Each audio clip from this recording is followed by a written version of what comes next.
Now that I'm in Google.com, I'm going to go ahead and do a Google search for Romeo and Juliet. So when I do my search for Romeo and Juliet, we'll look at a couple of things.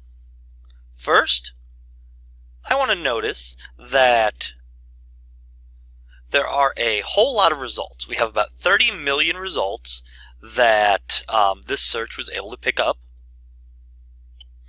And we'll see a lot of different types of results. I see the Spark Notes over Romeo and Juliet. I see information on a couple of different Romeo and Juliet movies. Well, in this particular search, I'm really just trying to find information on theatrical versions of Romeo and Juliet.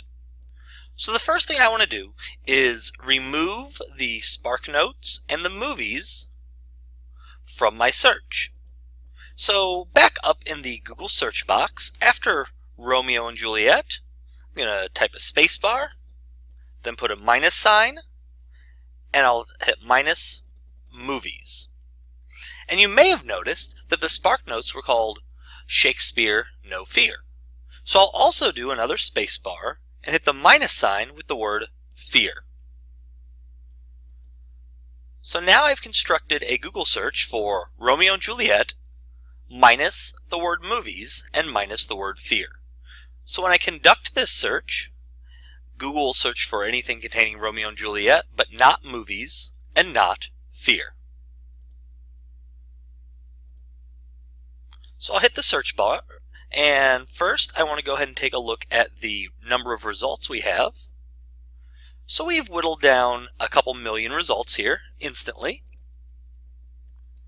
And we'll also go ahead and take a look at our specific results. I see what looks like the text of the play, information on Romeo and Juliet being performed in Houston, a news article about a school performing Romeo and Juliet. But nowhere on here do I see anything about the Romeo and Juliet movie or the Romeo and Juliet Spark Notes.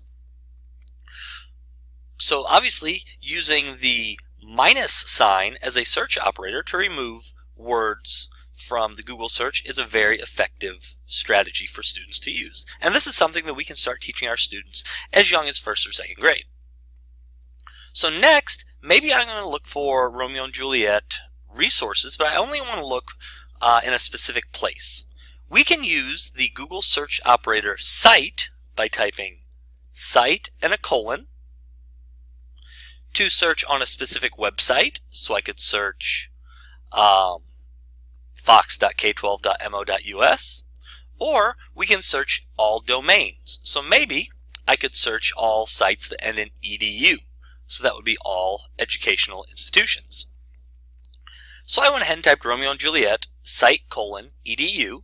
Now keeping in mind that edu is the domain extension for all American universities. So this site will look for Romeo and Juliet in American universities. Once I hit search, we'll first take a look at our total number of results. And if you remember, I believe we're about 30 million in our first search. We're down to about 116,000 results. So we'll see that our results are much more focused now. And you notice that these results are all coming from educational institutions, MIT, Edmonds, Folger, etc. So that is incredibly useful. So now we could direct our students to only do research that comes from educational institutions. The other type of search operator that we can use is to search for a specific file type. You can do a file type search. So when we're searching for a file type, that can be a PowerPoint file, a PDF, a Word document, etc. By using the search operator file type, one word, F-I-L-E-T-Y-P-E, and then a colon, and the type of file you're looking for. In this case, I'm looking for a PowerPoint.